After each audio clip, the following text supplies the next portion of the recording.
Hello friends, कैसे हैं आप लोग। आशा करता हूं कि आप सब लोग अच्छे से होंगे।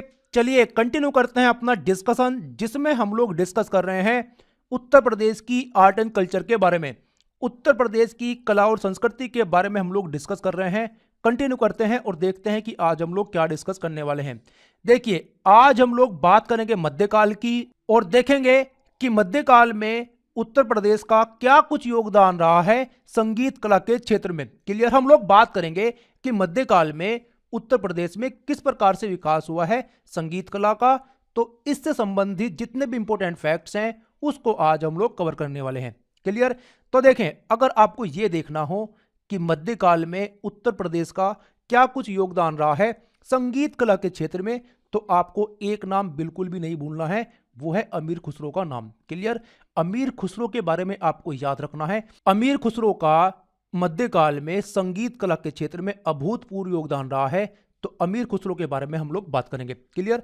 तो जानते हैं अमीर खुसरो के बारे में। तो देखिए, आपको याद रखना है कि अमीर खुसरो का जन्म 1223 ईस्वी में उत्तर प्रदेश के कासगंज जिले के पटियाली गांव में हुआ था। क्लियर। याद रखना है आपको। देखिए, इनके बारे में आपको सबसे इंपॉर्टेंट बात यह याद रखनी है कि जो अमीर खुसरो हैं वो ईरानी फारसी संगीत और भारतीय संगीत इन दोनों में पारंगत थे।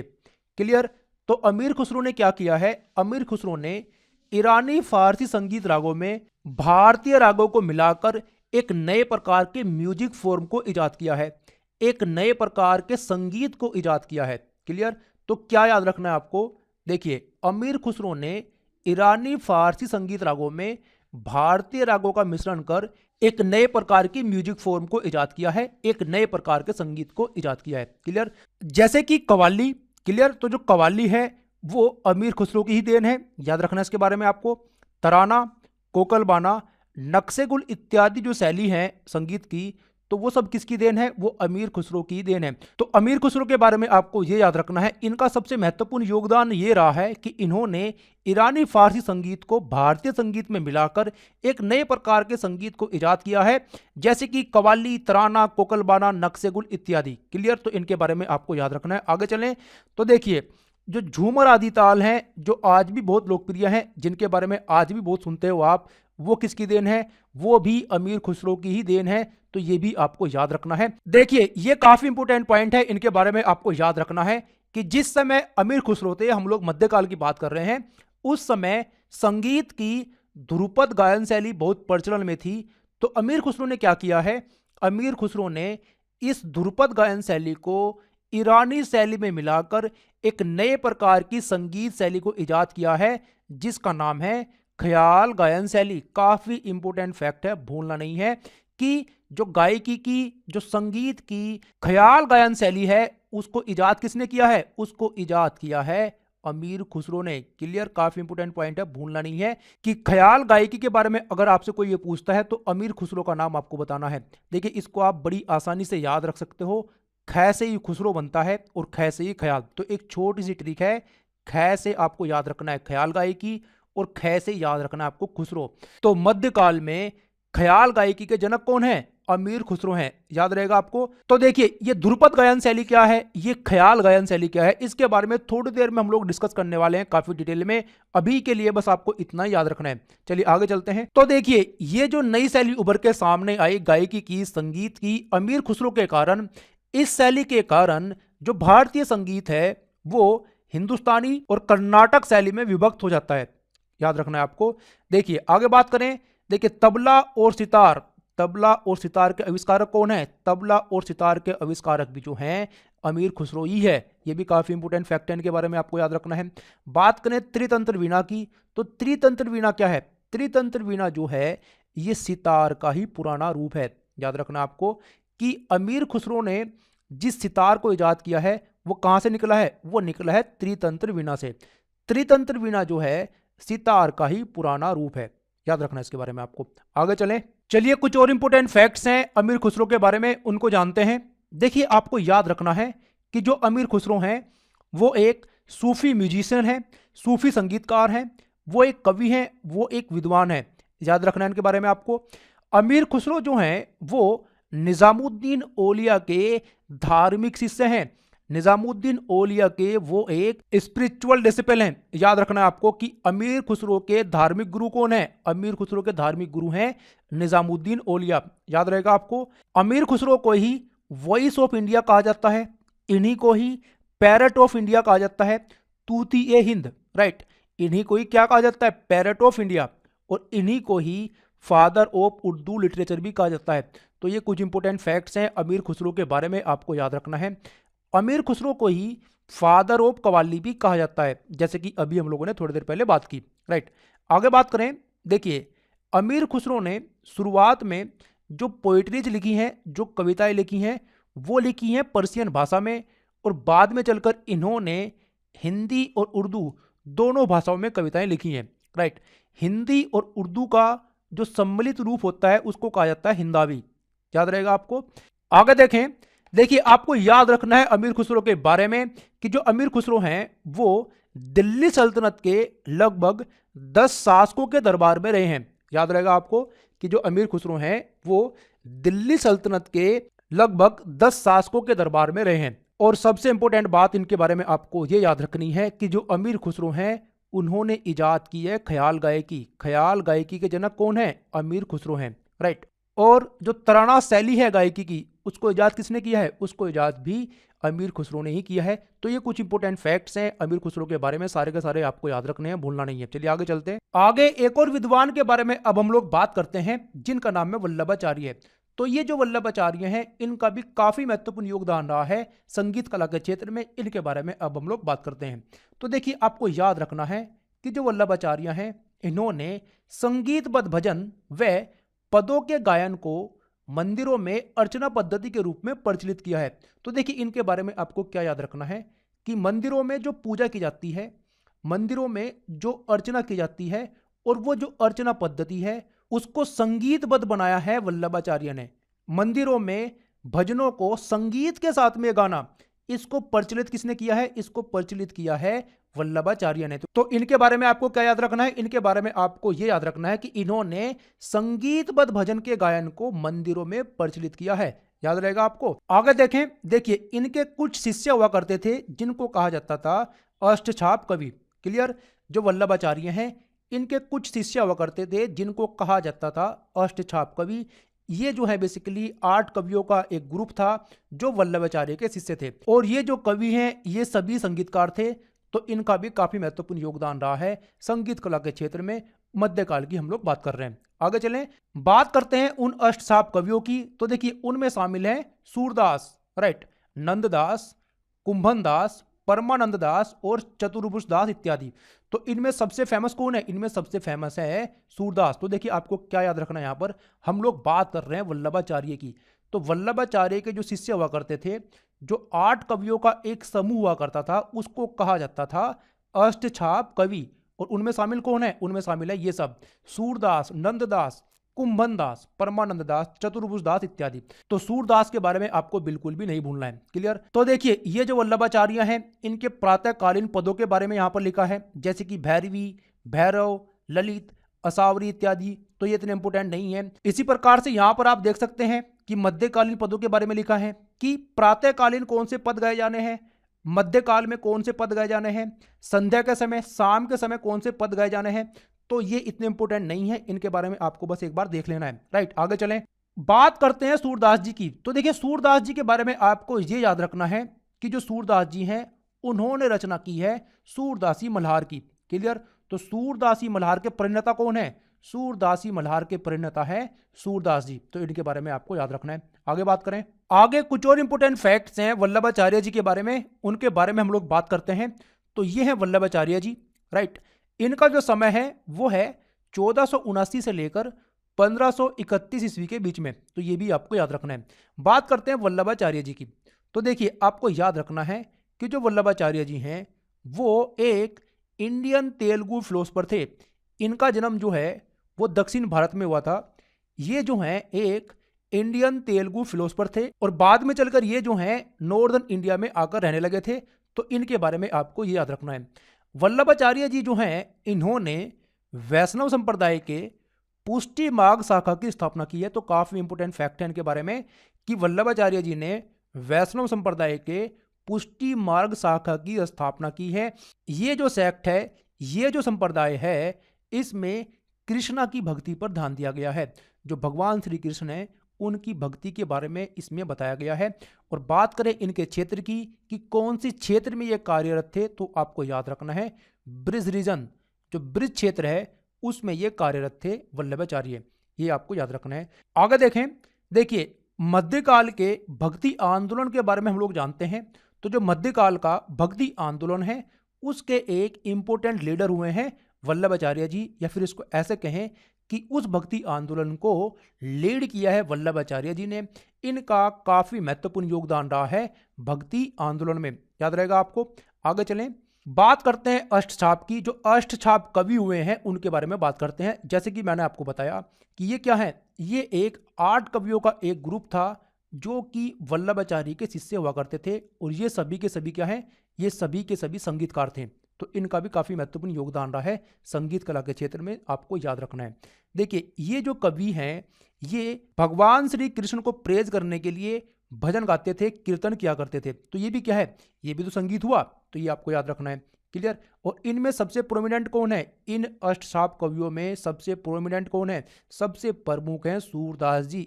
बात करते हैं सूरदास जी की और इनसे संबंधित जो इंपोर्टेंट फैक्ट्स हैं उनको जानते हैं। क्लियर। तो देखिए सूरदास जी जो हैं ये 6th सेंचुरी एडी के एक हिंदू डिवोशनल पोएट हुए हैं, सिंगर हुए हैं, राइट। एक कवि हुए हैं, एक गायक हुए हैं। और जैसे कि सभी लोग जानते हैं कि ये जन्म से ही ब्लाइंड थे, कौन, सूरदास जी। आगे देखें, देखिए इनकी जितनी भी रचनाएं हैं, चाहे इन्होंने कोई कविता लिखी हो, चाहे इन्होंने कोई भजन गाया हो, तो देखिए इन सब के सेंटर में कौन है, इन सब के सेंटर में है भगवान श्री कृष्ण की भक्ति। तो जो सूरदास जी हैं he was known for his lyrics written in praise of Lord Krishna। तो सेंटर में कौन है, सेंटर में है लॉर्ड कृष्णा, भगवान श्री कृष्ण। इन्हीं की भक्ति किया करते थे सूरदास जी। क्लियर। और जैसे कि मैंने आपको बताया कि सूरदास जी कौन है, सूरदास जी वल्लभाचार्य जी के शिष्य हैं, तो ये भी आपको याद रखना है। सूरदास जी ने रचना की है सूरसागर की, सूरसावली की और साहित्य लहर की। तो ये इनकी कुछ प्रमुख रचनाएं हैं, इनके बारे में आपको याद रखना है। और सूरदास जी का भी भक्ति आंदोलन में काफी महत्वपूर्ण योगदान रहा है। सूरदास जी भी जो हैं वो भक्ति आंदोलन के एक प्रोमिनेंट लीडर हुए हैं। तो ये कुछ इंपोर्टेंट फैक्ट्स हैं सूरदास जी के बारे में, आपको याद रखना है। चलिए आगे चलते हैं। चलिए आगे बात करते हैं एक और विद्वान के बारे में जिनका नाम है स्वामी हरिदास। तो जो स्वामी हरिदास हैं उनका भी काफी महत्वपूर्ण योगदान रहा है संगीत कला के क्षेत्र में। तो इनसे संबंधित जो इंपोर्टेंट फैक्ट्स हैं उनके बारे में हम लोग बात करते हैं। तो देखिए सबसे पहले आपको ये याद रखना है कि जो स्वामी हरिदास हैं उनका संबंध है निम्बार्क संप्रदाय से। क्लियर। तो जो स्वामी हरिदास हैं वो निम्बार्क संप्रदाय को फॉलो करते थे, आपको याद रखना है, राइट। आगे देखें, देखिए इनके कुछ पद हैं जैसे कि श्री केलीमाल पद, अष्टादश पद। तो इन पदों की रचना की है स्वामी हरिदास ने, तो ये भी आपको याद रखना है। बात करते हैं इनके जन्म की। तो देखिए इनका जन्म जो है उत्तर प्रदेश के अलीगढ़ जिले के हरिदासपुर में हुआ है। तो काफी इंपोर्टेंट फैक्ट है, भूलना नहीं है कि स्वामी हरिदास का जन्म उत्तर प्रदेश के अलीगढ़ जिले के हरिदासपुर में हुआ है। और इन्होंने अपना ज्यादातर जीवन जो है वृंदावन के निधिवन में बिताया है। तो ये कुछ इंपोर्टेंट फैक्ट्स हैं, इनके बारे में आपको याद रखना है। आगे चलें, देखिए इनके कुछ शिष्य हुआ करते थे जिनके बारे में हम लोग बात करेंगे। जैसे कि हम लोगों ने वल्लभाचार्य के बारे में बात की, उनके शिष्यों के बारे में बात करी। तो जो स्वामी हरिदास हैं उनके भी कुछ शिष्य थे जिनके बारे में हम लोग बात करते हैं। देखिए इनका एक ग्रंथ है जिसका नाम है नाद विनाद। स्वामी हरिदास जी का एक ग्रंथ है जिसका नाम है नाद विनाद। तो इस ग्रंथ से हमें पता चलता है स्वामी हरिदास जी के शिष्यों के बारे में। जैसे कि बैजू जो है वो स्वामी हरिदास के एक शिष्य थे। गोपाल, मदन राय, रामदास, राइट, दिवाकर पंडित, सोमनाथ पंडित, शोरसेन और सबसे फेमस तानसेन। क्लियर। इनके बारे में आपको भूलना नहीं है बिल्कुल भी। तानसेन जो है वो स्वामी हरिदास के ही शिष्य थे, याद रहेगा आपको। चलिए आगे चलते हैं। तो देखिए ये जितने भी शिष्य हुए हैं स्वामी हरिदास जी के, इन्होंने स्वामी हरिदास जी से कुछ न कुछ सीखा है। जैसे कि बात करें तानसेन की, तो तानसेन ने स्वामी हरिदास जी से राग दीपक सीखा है। और क्या सीखा है, और वीणा बजाना, राइट। तो तानसेन ने वीणा वादन जो है वो स्वामी हरिदास जी से ही सीखा है। तो आपको याद रखना है कि तानसेन ने राग दीपक और वीणा वादन जो है स्वामी हरिदास जी से सीखा है। तो देखिए ये जो राग दीपक है इसमें केवल तानसेन ही पारंगत थे, तो ये आपको याद रखना है। बात करते हैं बैजू की, तो जो बैजू में हैं उन्होंने राग मेघ सीखा है स्वामी हरिदास से, और गोपाल जो हैं, जो इनके शिष्य हुए हैं गोपाल, उन्होंने सीखा है राग मालकोंस। ठीक है, तो इनके जो शिष्य हुए उनमें सबसे प्रमुख कौन है? उनमें सबसे प्रमुख है तानसेन। तो इनके बारे में आपको बिल्कुल भी नहीं भूलना है कि तानसेन ने राग दीपक जो है वो स्वामी हरिदास जी से ही सीखा था, और वीणा वादन जो है वो स्वामी हरिदास जी से ही सीखा था। आगे बात करें कुछ और इंपॉर्टेंट फैक्ट्स हैं इनके बारे में। तो देखिए आपको याद रखना है कि स्वामी हरिदास जी की याद में वृंदावन में आयोजन किया जाता है स्वामी हरिदास संगीत सम्मेलन का। क्लियर? तो अगर आपसे कोई ये पूछता है कि स्वामी हरिदास संगीत सम्मेलन का आयोजन कहाँ पर किया जाता है, तो आपको बताना है कहाँ पर, वृंदावन में। तो काफ़ी इंपॉर्टेंट फैक्ट है, आप भूलना नहीं है। आगे बात करते हैं ध्रुपद मेला की। तो देखिए ध्रुपद मेले का आयोजन भी स्वामी हरिदास जी की ही याद में वृंदावन में ही किया जाता है, तो ये भी आपको याद रखना है। स्वामी हरिदास जी जो हैं वो ध्रुपद धमार के प्रवर्तक थे, तो ये भी इनके बारे में एक इंपॉर्टेंट फैक्ट है कि स्वामी हरिदास जी जो हैं वो ध्रुपद धमार के प्रवर्तक थे। और इनके बारे में एक और इंपॉर्टेंट फैक्ट आपको ये याद रखना है कि देखिए मंदिरों में जो पूजा की जाती है, मंदिरों में जो अर्चना की जाती है, और वो जो अर्चना पद्धति है उसको ध्रुपद गायकी में कैसे गाया जाना है, उसका ध्रुपद गायन कैसे करना है, इसको प्रचलित किसने किया है? इसको प्रचलित किया है स्वामी हरिदास जी ने।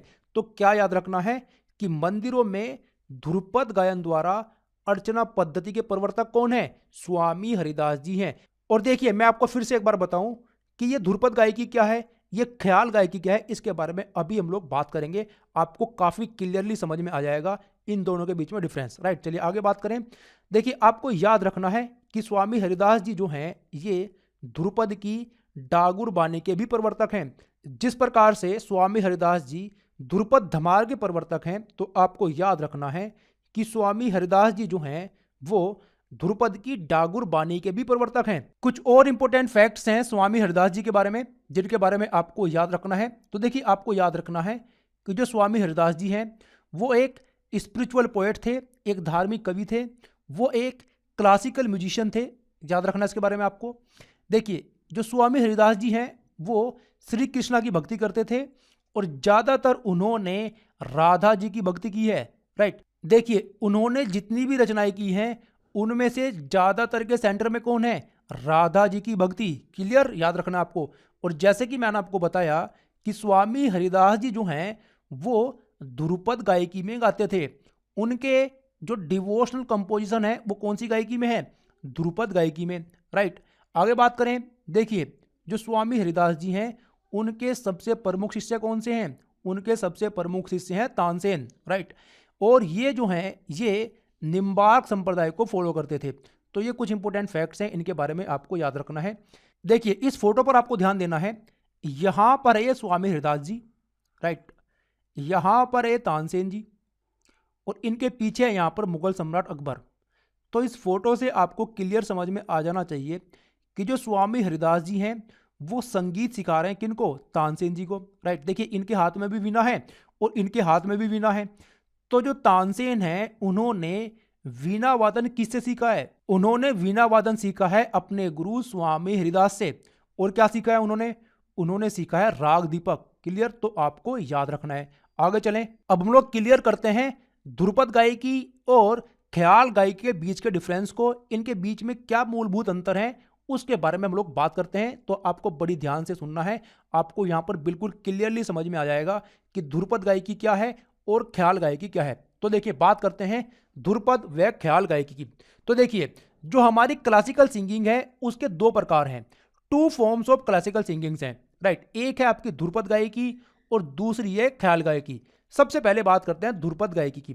तो देखिए सबसे पहले तो आपको यह याद रखना है कि जो ध्रुपद गायकी है वो पुरानी है, राइट, ओल्डर है, और जो ख्याल गायकी है वो नई है, यंगर है। तो सबसे पहले तो आपको ये चीज याद रखनी है। ध्रुपद गायकी जो है वो 17वीं 18वीं शताब्दी तक पॉपुलर थी। मतलब 17वीं और 18वीं शताब्दी तक ध्रुपद गायकी जो है वो पॉपुलर थी, लेकिन इसके बाद से जो ध्रुपद गायकी है उसका जो प्रचलन है वो कम होना शुरू हो गया, उसकी जो पॉपुलैरिटी है वो डिक्लाइन होना शुरू हुई। क्यों? क्योंकि देखिए इस समय इमरजेंस होता है ख्याल गायकी का। तो ख्याल गायकी के इमरजेंस के कारण, ख्याल गायकी के प्रचलन में आने के कारण जो ध्रुपद गायकी है उसकी पॉपुलैरिटी धीरे धीरे करके कम होती गई। तो ये आपको याद रखना है। बात करते हैं ख्याल गायकी की। तो देखिए ख्याल जो है, ख्याल एक पर्शियन टर्म है जिसका मतलब होता है इमेजिनेशन। क्लियर? ख्याल का मतलब ख्याल देखना, इमेजिनेशन। तो ख्याल जो है एक पर्शियन टर्म है जिसका मतलब होता है इमेजिनेशन। क्लियर? तो आपको याद रखना है। अब बात करते हैं मूलभूत अंतर की कि इन दोनों में मूलभूत अंतर क्या है। तो देखिए ध्रुपद गायकी जो है वो एक स्पिरिचुअल सिंगिंग है। ध्रुपद गायकी जो है शुरुआत में वर्शिप के लिए, पूजा के लिए, अर्चना पद्धति के लिए मंदिरों में गाई जाती थी। तो क्या है बेसिकली ध्रुपद गायकी? ध्रुपद गायकी जो है एक स्पिरिचुअल सिंगिंग है। तो ये आपको याद रखना है। शुरुआत में ये मंदिरों में गाई जाती थी, पूजा पद्धति के लिए, अर्चना पद्धति के लिए। तो ये आपको याद रखना है ध्रुपद गायकी के बारे में। जैसे कि हम लोगों ने बात की वल्लभाचार्य जी के बारे में। वल्लभाचार्य जी कौन है? वल्लभाचार्य जी एक संत हैं। तो वो क्या करेंगे? वो वर्शिप करेंगे, वो पूजा करेंगे, अर्चना करेंगे। ठीक है? तो जो वो गायकी करेंगे तो वो कौन से स्टाइल में करेंगे? वो करेंगे ध्रुपद स्टाइल में। राइट? जैसे कि हम लोगों ने बात की स्वामी हरिदास जी के बारे में। तो स्वामी हरिदास जी भी एक संत हैं। राइट? वो क्या करेंगे? वो भी ध्रुपद गायकी ही करेंगे। तो आपको याद रखना है। जैसे कि हम लोगों ने बात की सूरदास जी के बारे में। तो सूरदास जी भी क्या करेंगे? सूरदास जी भी डिवोशनल सिंगिंग करेंगे। तो वो भी क्या है? वो भी आपकी ध्रुपद गायकी है। आई होप कि आपको ये समझ में आ गई होगी। दूसरी ओर बात करते हैं ख्याल गायकी की। तो देखिए सबसे पहले तो आपको इसके बारे में ये याद रखना है कि ख से ख्याल और ख से खुसरो। ठीक है? तो जो ख्याल गायकी है उसके जनक कौन है? उसके जनक है अमीर खुसरो। तो सबसे पहले तो आपको ये याद रखना है। बात करें ख्याल गायकी की। तो देखिए ख्याल गायकी जो है ये रोमांटिक सिंगिंग है। ये जो है एक एंटरटेनिंग सिंगिंग है। जिधर एक तरफ ध्रुपद जो गायकी है वो स्पिरिचुअल सिंगिंग है, ख्याल गायकी जो है वो एक रोमांटिक सिंगिंग है, एक एंटरटेनिंग सिंगिंग है। तो ये इनके बीच में मूलभूत अंतर है। आई होप कि आपको ये समझ में आ गया होगा। ठीक है? देखिए जो ध्रुपद गायकी है इसको संरक्षण मिला है मुगल शासकों के द्वारा, और जो राजपूत शासक हुए हैं उनके द्वारा इसको संरक्षण मिला है। देखिए इस फोटो से आपको समझ में आ जाना चाहिए। देखिए ये है यहां पर स्वामी हरिदास, और ये जो हैं ये ध्रुपद गायकी में गायन कर रहे हैं। क्लियर? जैसे कि अभी हम लोगों ने बात किया कि स्वामी हरिदास जी क्या हैं? स्वामी हरिदास जी करते हैं डिवोशनल सिंगिंग। और डिवोशनल सिंगिंग क्या होती है? डिवोशनल सिंगिंग ही होती है आपकी ध्रुपद गायकी। तो ये चीज आपको समझ में आ गई। तो देखिए स्वामी हरिदास जी जो हैं वो तानसेन को सिंगिंग सिखा रहे हैं। और तानसेन कौन है? तानसेन जो हैं वो अकबर के नवरत्नों में से एक हैं। तो इस प्रकार से हम लोग देख सकते हैं कि जो अकबर हैं, अकबर स्वामी हरिदास जी को भी संरक्षण प्रदान करेंगे। तो हम लोग यहां पर बात कर रहे हैं कि जो मुगल सम्राट हुए हैं, जो मुगल शासक हुए हैं, उन्होंने ध्रुपद गायकों को अपना संरक्षण प्रदान किया है। तो ये आपको याद रखना है। क्लियर? आगे देखें। बात करते हैं इंस्ट्रूमेंट्स की कि इन गायकी में कौन कौन से इंस्ट्रूमेंट्स का प्रयोग किया जाता है। राइट? तो देखिए जब ध्रुपद स्टाइल में गाया जाएगा तो प्रयोग किया जाएगा पखावज का, याद रखना है आपको। और जब ख्याल गायकी में गाया जाएगा, ख्याल स्टाइल में गाया जाएगा, तो प्रयोग किया जाएगा तबले का, हारमोनियम का, सारंगी का। ठीक है? तो इस फोटो में आप देख सकते हैं यह है पखावज। और पखावज का इस्तेमाल कब किया जाएगा? पखावज का इस्तेमाल किया जाएगा जब ध्रुपद स्टाइल में गाया जाएगा। और यह है यहां पर हारमोनियम, और यह है यहां पर तबला। तो हारमोनियम और तबले का इस्तेमाल किया जाएगा ख्याल गायकी में। राइट? और जैसे कि हम लोगों ने बात की थी अमीर खुसरो की, और देखा था कि अमीर खुसरो ने ही आविष्कार किया है तबले का। तो देख सकते हैं आप, और अमीर खुसरो ही जनक है ख्याल गायकी के। तो इसको आपको याद रखना है। देखिए हम लोगों ने बात की थी अमीर खुसरो के बारे में, और देखा था कि अमीर खुसरो ने ईरानी संगीत और भारतीय संगीत को मिलाकर एक नए प्रकार के संगीत को इजाद किया था। जैसे कि हम लोगों ने बात की थी कव्वाली की। और कव्वाली को आप लोगों ने सुना होगा कि कव्वाली को गाने वाला जो गायक है, राइट, वो ज्यादातर हारमोनियम का ही प्रयोग करता है। तो ये आपको याद रखना है। आगे देखें, आगे बात करते हैं ध्रुपद गायकी की। तो देखिए आपको याद रखना है कि जो ध्रुपद गायकी है उसके दो हिस्से होते हैं। एक होता है अलाप और दूसरा होती है बंदिश। राइट? अलाप जो है, अलाप से सॉन्ग की शुरुआत होती है। राइट? तो ध्रुपद गायकी में आपको याद रखना है कि जो अलाप को गाया जाना है उसके लिए जो सिंगर है वो संस्कृत मंत्रों का प्रयोग करते हैं।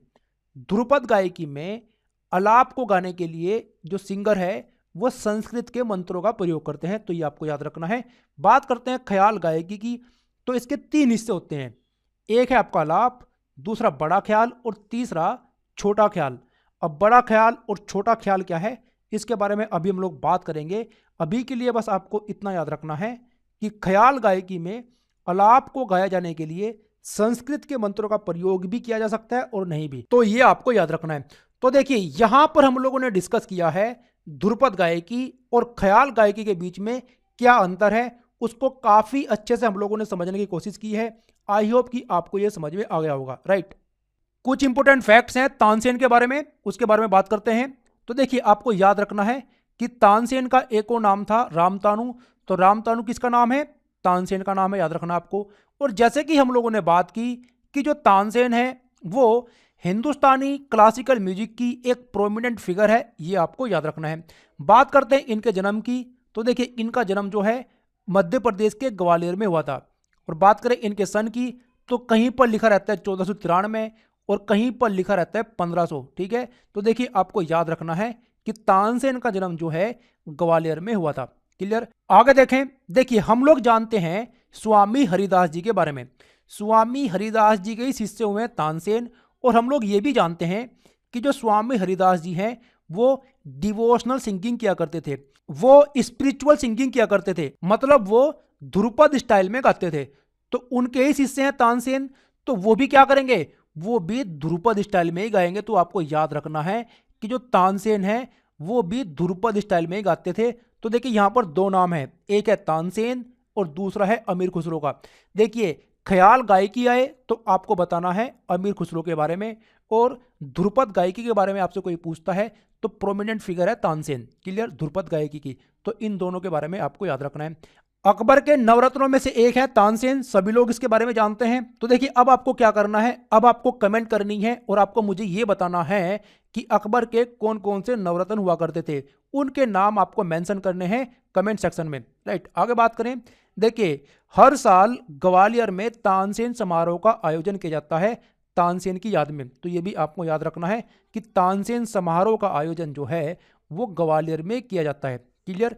और तानसेन अवार्ड के बारे में भी आपको याद रखना है कि तानसेन अवार्ड जो है वो दिए जाते हैं उसको जो हिंदुस्तानी क्लासिकल म्यूजिक के फील्ड में एक्स्ट्रा ऑर्डिनरी काम करता है, ठीक है। तो ये कुछ इंपॉर्टेंट फैक्ट्स हैं तानसेन के बारे में, इनको आपको याद रखना है, भूलना नहीं है। चलिए आगे चलते हैं। अब हम लोग बात करते हैं जौनपुर की सरकी सल्तनत के बारे में और देखते हैं कि सरकी सल्तनत का संगीत कला के क्षेत्र में क्या कुछ योगदान रहा है, उसके बारे में हम लोग बात करते हैं। उससे संबंधित जो इंपॉर्टेंट फैक्ट्स हैं उसको हम लोग डिस्कस करेंगे, राइट। तो देखिए इससे पहले कि हम लोग ये बात करें कि सरकी सल्तनत का क्या महत्वपूर्ण योगदान रहा है संगीत कला के क्षेत्र में, इससे पहले हम लोग सरकी सल्तनत के बारे में बात करते हैं। सरकी सल्तनत से संबंधित जो इंपॉर्टेंट फैक्ट्स हैं उसको जानते हैं कि इसकी स्थापना किसने की, इसके महत्वपूर्ण शासक कौन कौन से हुए हैं, इसके बारे में हम लोग जानते हैं। और फिर हम लोग बात करेंगे कि इस सरकी सल्तनत का संगीत कला के क्षेत्र में क्या योगदान रहा है, उसके बारे में हम लोग डिस्कस करेंगे, राइट। तो बात करते हैं सरकी सल्तनत की। देखें जब दिल्ली सल्तनत पर तुगलक वंश का शासन था तो उसी समय तैमूर लंग का आक्रमण होता है भारत पर।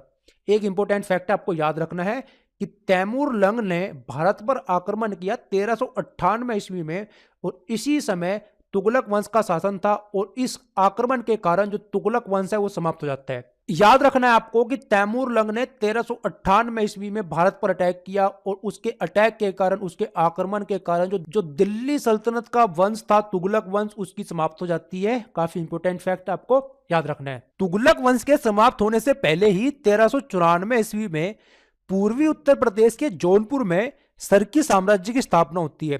तो काफी इंपोर्टेंट फैक्ट है, आपको याद रखना है कि तुगलक वंश के समाप्त होने से पहले ही 1394 ईस्वी में पूर्वी उत्तर प्रदेश के जौनपुर में सरकी साम्राज्य की स्थापना होती है। तो आपको यह याद रखना है।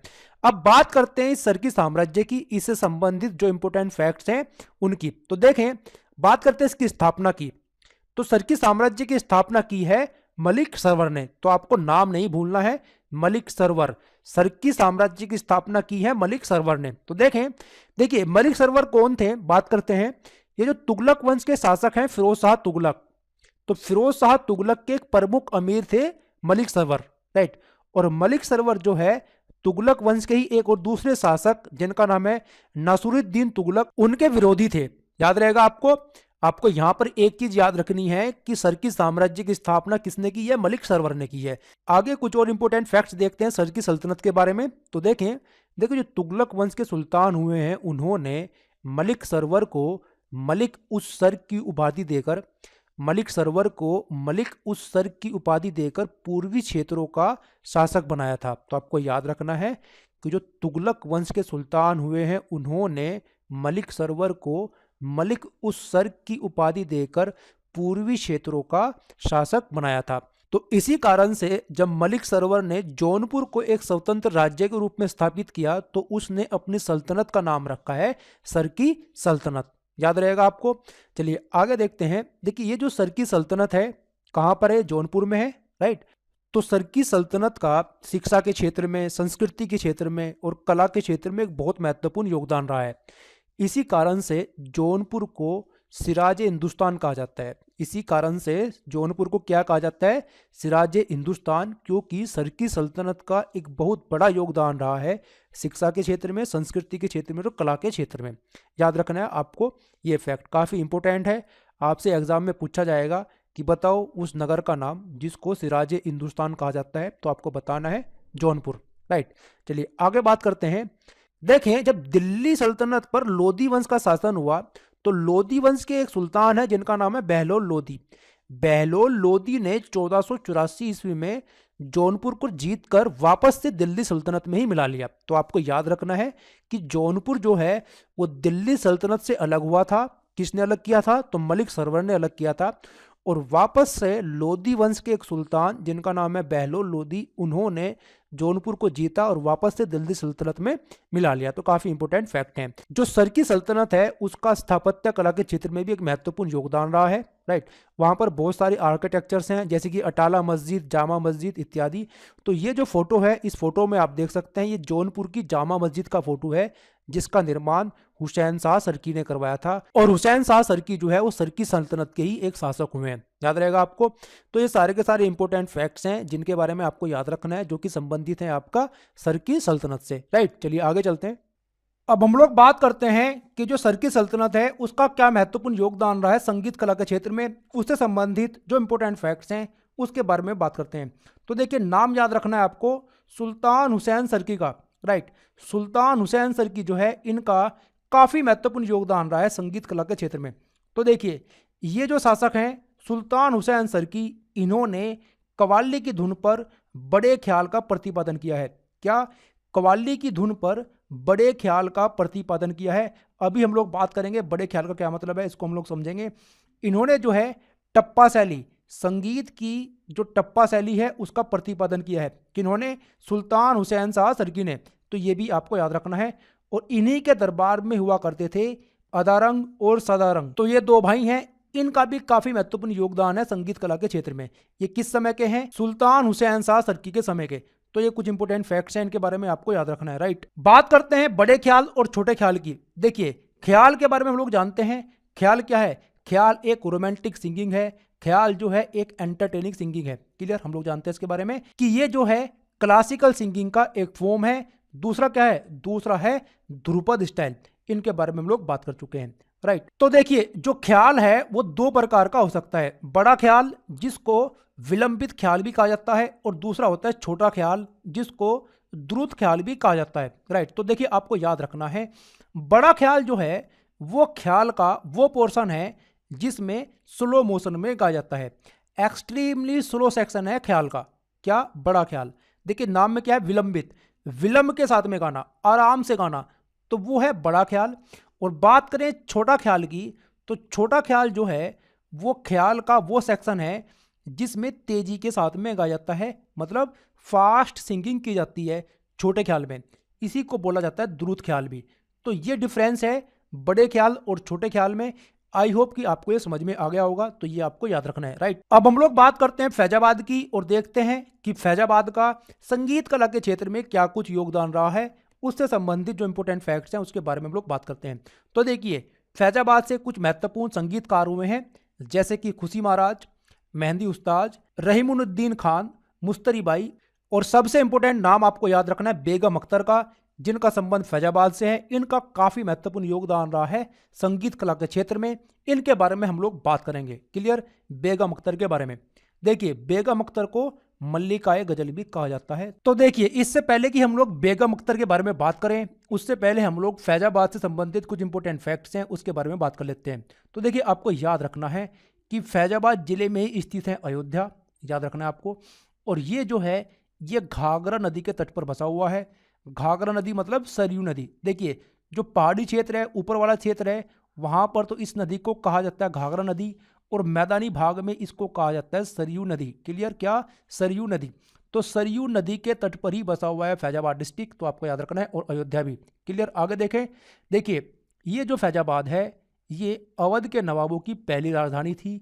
और जैसे कि हम लोगों ने पहले भी बात की है कि जो सादत अली खान है, सादत अली खान प्रथम जो हैं, जिन्होंने 1722 में अवध को मुगल सत्ता से अलग कर अवध को एक स्वतंत्र राज्य के रूप में स्थापित किया था। किसने? सादत अली खान ने। तो जो सादत अली खान हैं वो अवध के पहले नवाब थे, और उन्होंने अपनी राजधानी बनाया था किसको? फैजाबाद को। याद रखना इसके बारे में आपको। राइट, आगे बात करें। देखिए, यहां पर फैजाबाद में अवध के नवाबों के द्वारा बनवाए गए कुछ प्रमुख स्मारक स्थित हैं, कुछ प्रमुख मोन्यूमेंट्स स्थित हैं, जैसे कि बहू बेगम का मकबरा और गुलाबबाड़ी। तो ये कहां पर स्थित है? ये फैजाबाद में ही स्थित है। और एक और इम्पोर्टेंट फैक्ट आप इसके बारे में ये याद रख सकते हैं। देखिए, जो अशफाक उल्ला खां हैं वो काकोरी षड्यंत्र में फंसने के बाद में उनको फैजाबाद की जेल में ही डिटेन कर रखा गया था। तो ये कुछ इंपॉर्टेंट फैक्ट्स हैं फैजाबाद के बारे में जो आप याद रख सकते हैं। चलिए आगे चलते हैं। अब हम लोग बात करते हैं बेगम अख्तर के बारे में। तो ये है बेगम अख्तर। देखिए, इनका जन्म जो है 1914 में फैजाबाद में हुआ था, याद रखना आपको।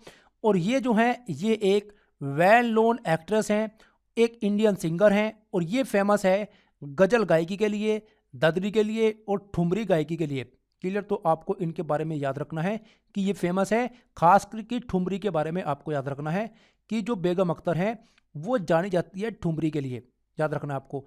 और ये जो हैं गजल, ददरी, ठुमरी, ये हिंदुस्तानी क्लासिकल म्यूजिक के ही हिस्से हैं। इसके बारे में आपको याद रखना है। और इनको कहा जाता है मल्लिकाए गजल, क्वीन ऑफ गजल्स। किनको? बेगम अख्तर को। याद रखना इनके बारे में आपको। राइट, तो देखिए, इस डिस्कशन में इतना ही, जिसमें आज हम लोगों ने बात की है मध्यकाल की, और हम लोगों ने यह देखने की कोशिश की है कि मध्यकाल में उत्तर प्रदेश का क्या कुछ योगदान रहा है संगीत कला के क्षेत्र में। इससे संबंधित जो इंपोर्टेंट फैक्ट्स थे हम लोगों ने डिस्कस किए हैं अपने इस आज के डिस्कशन में। राइट, तो इस डिस्कशन में इतना ही है। इससे आगे का डिस्कशन हम लोग कंटिन्यू करेंगे नेक्स्ट वीडियो में, जिसमें हम लोग बात करेंगे आधुनिक काल की, और देखेंगे कि आधुनिक काल में किस प्रकार से विकास हुआ है संगीत कला का। तो इसके बारे में हम लोग बात करेंगे नेक्स्ट वीडियो में। तो मिलते हैं नेक्स्ट डिस्कशन में, तब तक के लिए धन्यवाद। Thank you.